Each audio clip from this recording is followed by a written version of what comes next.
Are the Eternals stronger than the Avengers? How strong are they? Are they godlike? Where do they fit into the power rankings of the MCU? Well, we actually have some clarity on that now from Marvel producers, and this is coming from the direct.com, and we actually have a little bit of clarity on what's going on here because Eternals producer Nate Moore was asked a question. Who could stand up to Brie Larson's Captain Marvel? And pointed to Angelina Jolie's Thena as a contender.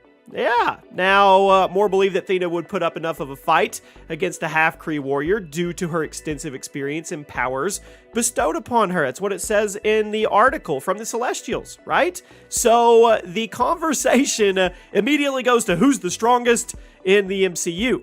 And he was quick to point out that you can't count out Danvers because she's Captain Marvel, come on, and she could give Thena trouble. But it makes us wonder, who's the strongest? Like, everybody does this. I've done this a million times. It's Iron Man versus Hulk, or whatever, Thor versus Superman. We want to know what's the hierarchy of power in the MCU.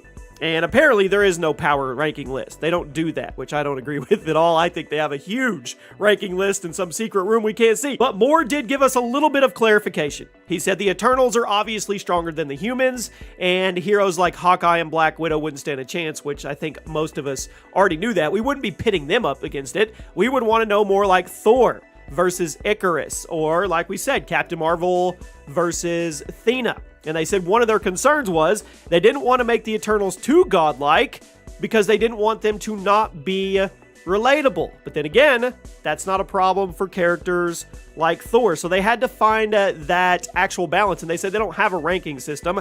They occupy their own pocket. But when they do come out and encounter other heroes, which you know is going to happen in the future, it's going to be fun to watch. And they even went on to say that the writers decide who's the strongest, not the characters. As Stan Lee said, who wins in a fight doesn't depend on the characters, but it's the writers that are writing those characters. So keep that in mind as you try to come up with your own power rankings. I mean, come on, there's so many questions out there, like Wanda. I mean, she could have taken out Thanos, right? I mean, Captain Marvel, same type of deal, but it ended up having to be other things that happened. So it's going to be interesting to see where the Eternals actually fall into this mix, because whether or not they have a power ranking or not, we all have power rankings in our head, and we want to know where the Eternals stack up. I mean, are they stronger than the Avengers? Not Hawkeye and Black Widow, but what about Thor? What about Captain America? What about Iron Man? And what about Guardians of the Galaxy?